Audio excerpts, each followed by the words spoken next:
Mis hermanos, Dios les bendiga, les habla Teo Hernández. Hoy día, mis hermanos, les voy a compartir la historia de San Pablo, primer ermitaño. Y pues mis hermanos, les pido que ponga atención porque en realidad que a veces no sabemos nosotros orar, no sabemos de qué manera expresarnos ante Dios, cómo comenzar una oración. Si el comenzar, mis hermanos, en realidad no es difícil. Estos hombres, la santidad de ellos, por eso es que ellos le agradaron mucho a Dios. Usted va a escuchar la historia de este hombre y va a mirar cómo él fue agradable ante los ojos de Dios, siendo un hombre apartado de toda la gente, apartado de todo el mundo. Algo que a nosotros nos hace mucha falta si nos dedicáramos más a la oración, orar por todas esas almas que están abandonadas, que no están acercadas a Dios. Todo eso es muy bueno.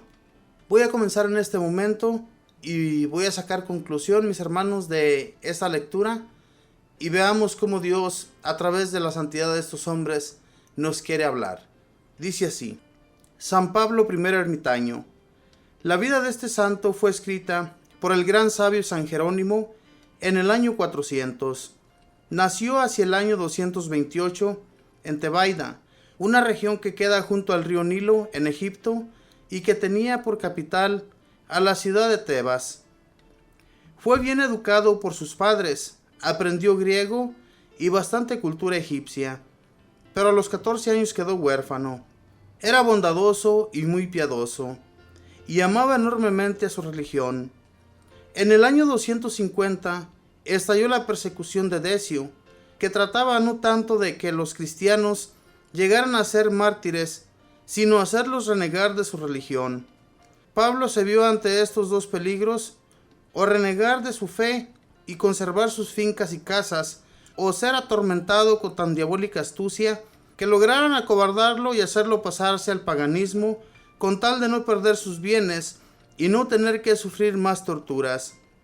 Como veía que muchos cristianos renegaban por miedo, y él no se sentía con la suficiente fuerza de voluntad para ser capaz de sufrir toda clase de tormentos, sin renunciar a sus creencias, dispuso más bien esconderse.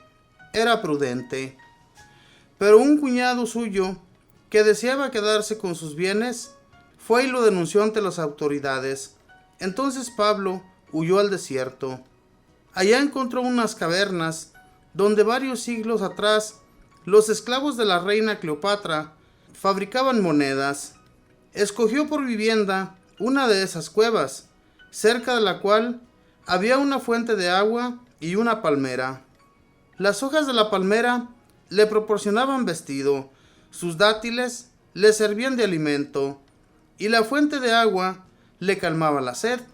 Al principio, el pensamiento de Pablo era quedarse por allí únicamente el tiempo que durara la persecución, pero luego se dio cuenta de que en la soledad del desierto podía hablar tranquilamente a Dios y escucharle tan claramente los mensajes que él le enviaba desde el cielo, que decidió quedarse allí para siempre y no volver a la ciudad jamás, donde los tantos peligros había de ofender a nuestro Señor. Se propuso ayudar al mundo, no con negocios y palabras, sino con penitencia y oración por la conversión de los pecadores. Dice San Jerónimo que cuando la palmera no tenía dátiles, cada día venía un cuervo y le traía medio pan, y con eso vivía nuestro santo ermitaño. La iglesia llama ermitaño al que pasa la vida en una ermita, o sea, en una habitación solitaria y retirada del mundo y de otras habitaciones. Después de pasar allí en el desierto orando, ayunando, meditando, por más de 70 años seguidos, ya creía que moría, sin volver a ver rostro humano alguno y sin ser conocido por nadie, cuando Dios dispuso cumplir aquella palabra que dijo Cristo: todo el que se humilla será engrandecido. Y sucedió que en aquel desierto había otro ermitaño haciendo penitencia. Era San Antonio Abad.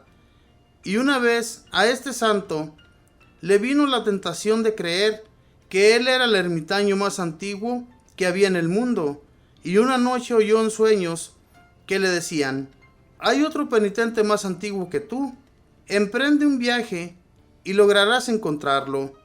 Antonio madrugó a partir de viaje y después de caminar horas y horas, llegó a la puerta de la cueva donde vivía Pablo. Al oír ruido afuera, creyó que era una fiera que se acercaba y tapó la entrada con una piedra. Antonio llamó por muy largo rato, suplicándole que moviera la piedra para poder saludarlo. Al fin Pablo y los dos santos, sin haberse visto nunca antes, se saludaron cada uno por su respectivo nombre. Luego se arrodillaron y dieron gracias a Dios. Y en ese momento llegó el cuervo trayendo un pan entero. Entonces Pablo exclamó: «Mira, cómo es Dios de bueno. Cada día manda medio pan, pero como hayas venido tú, el Señor me envía un pan entero». Se pusieron a discutir quién debía partir el pan, porque este honor le correspondía al más digno, y cada uno se creía más indigno que el otro. Al fin decidieron que lo partirían tirando cada uno de un extremo del pan. Después bajaron a la fuente y bebieron agua cristalina. Era todo el alimento que tomaban en 24 horas, medio pan y un poco de agua. Y después de charlar de cosas espirituales, pasaron toda la noche en oración. A la mañana siguiente, Pablo anunció a Antonio que sentía que se iba a morir y le dijo: «Vete a tu monasterio y me traes el manto que San Atanasio, el gran obispo, te regaló. Quiero que me amortajes en ese manto». San Antonio se admiró que Pablo supiera que San Atanasio le hubiera regalado ese manto y fue a traerlo, pero temía que al volver pudiera encontrarlo ya muerto. Cuando ya venía de vuelta, contempló en una visión que el alma de Pablo subía al cielo rodeado de apóstoles y ángeles, y exclamó: «Pablo, Pablo, ¿por qué te fuiste sin decirme adiós? Lástima que tarde te conocí y tan pronto te perdí». Después Antonio dirá a sus monjes: «Yo soy un pobre pecador, pero en el desierto conocí a uno que era tan santo como Juan Bautista». Era Pablo el ermitaño. Cuando llegó a la cueva, encontró el cadáver del santo arrodillado, con los ojos mirando hacia el cielo y los brazos en cruz. Parecía que estuviera rezando, pero al oírle ni siquiera respirar, se acercó y vio que estaba muerto.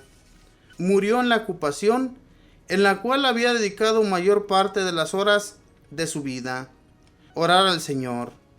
Antonio se preguntaba cómo haría para cavar una sepultura allí si no tenía herramientas, pero de pronto oyó que se acercaban dos leones, como con muestra de tristeza y respeto, y ellos con sus garras cavaron una tumba en las arenas y se fueron.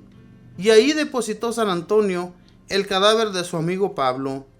San Pablo murió en el año 342, cuando tenía 113 años de edad, y cuando llevaba 90 años orando y haciendo penitencia en el desierto por la salvación del mundo. Se le llama el primer ermitaño, por haber sido el primero que fue a un desierto a vivir totalmente retirado del mundo, dedicado a la oración y a la meditación. San Antonio conservó siempre con enorme respeto la vestidura de San Pablo hecha de hojas de palmera, y él mismo se revestía con ella en las grandes festividades. San Jerónimo decía: «Si el Señor pusiera a escoger, yo preferiría la pobre túnica de palmeras con la cual se cubrió San Pablo el ermitaño, porque él era un santo, y no en el lujoso manto con el cual se visten los reyes tan llenos de orgullo». San Pablo el ermitaño, con su vida de silencio, oración y meditación en medio del desierto, ha movido a muchos más a apartarse del mundo y dedicarse con más seriedad en la soledad a buscar la santificación y la eterna salvación. Oh Señor, tú que moviste a San Pablo, el primer ermitaño, a dejar las vanidades del mundo e irse a la soledad del desierto, a orar y meditar, concédenos también a nosotros dedicar muchas horas en nuestra vida, apartados de bullicios mundanales, a orar, meditar y a hacer penitencia por nuestra salvación y por la conversión del mundo. Amén. Esta fue la historia de San Pablo, el ermitaño. Este hombre, que después de esa persecución, él decidió retirarse a esconderse para no ser obligado a que renegara de su fe. Él amaba a Jesucristo amaba la religión. Y él prefirió alejarse a los desiertos, a estar alejado de todo el bullicio, de toda la gente. Y él pensó solamente quedarse un tiempo por allá, mientras se terminaba la persecución. Pero cuando él se ponía a orar ante el Señor, él se dio cuenta que era mucho mejor estarse en ese lugar, no escondido, sino ya alejado de la gente. Por todo ese tiempo, fíjese nada más, el tiempo que duró en esa cueva, orando y meditando, pidiéndole a Dios por las demás almas y pidiéndole a Dios por su propia alma. 90 años. 90 años, se imagina, en una cueva, solitario, sin ver a nadie. Solamente contemplar el rostro de Dios, yo me imagino, porque al quedarse allí por todo ese tiempo, yo me imagino que ese hombre sí que miraba lo grandioso que iba a ser esa gloria. Y por eso es que él sentía ese gozo, el quedarse allí, sin escuchar el bullicio de la gente, sin escuchar todos aquellos ruidos que en las ciudades y en los pueblos se escuchan. Decidió quedarse en el desierto, desértico. Mis hermanos, ¿cuántos de nosotros estaríamos dispuestos, siquiera, fíjese bien lo que le voy a decir, un día, irnos por ahí a las montañas, al desierto tal vez, a una playa solitaria, irnos y quedarnos todo un día orando al Señor, rogándole por todas las almas que han sido perdidas o que son perdidas, y por nuestra propia alma, porque tampoco nosotros estamos exentos de no pecar, o no hemos pecado, sino que seguimos pecando. Somos personas que no dejamos de pecar. Entonces, si nosotros nos alejáramos por un tiempo, tal vez, como yo les decía, un día o una semana, lo que pudiéramos nosotros hacer de retiro de este mundo en el que nos encontramos y abandonarnos en Dios, yo les aseguro, mis hermanos, que nosotros también contemplaríamos y escucharíamos la voz de Dios. Pero no lo hacemos, no nos alejamos ni un solo instante del lugar que nos encontramos en nuestra comodidad. Somos muy cómodos y entonces por eso es que no tenemos nosotros esas visiones o esos avisos de Dios como estos hombres los llegaron a tener. Ni mucho menos vamos a poder hacer un milagro en el nombre de Jesús. ¿Por qué? Porque no estamos impuestos a orar como estas personas que se pasaban días y días y años sin parar orándole al Señor. Hermanos, orar al Señor, rogarle a Él en nuestras oraciones es lo mejor que cada uno de nosotros podemos llevar a cabo en nuestra vida. Y así vamos a ser escuchados y el Señor va a hacer grandes cosas por este mundo en el que nos encontramos. Pero necesitamos abrir nuestro corazón, acercarnos a Él y que Dios haga grandes cosas en nuestra vida. A eso estamos llamados, para que nuestros hermanos se conviertan, se acerquen a Dios. Y este hombre, fíjese bien, la santidad que ellos tenían la gracia de Dios, tenían un espíritu vigoroso. Durar 113 años de vida no es poco. A nosotros se nos haría imposible, ya que nos sentimos sin fuerzas a la edad que tenemos. Y estos hombres duraron toda esa edad, no solo porque estuvieran retirados del mundo. ¿Se imagina? Si una enfermedad les llegaba, ¿qué ellos hacían? Encomendarse a Dios. A nosotros nos llega una enfermedad y lo primero que hacemos es renegar, en vez de encomendarnos a Dios. No, hermanos, hay que acercarnos a Dios en la oración y el Señor nos va a escuchar. Que Dios los bendiga.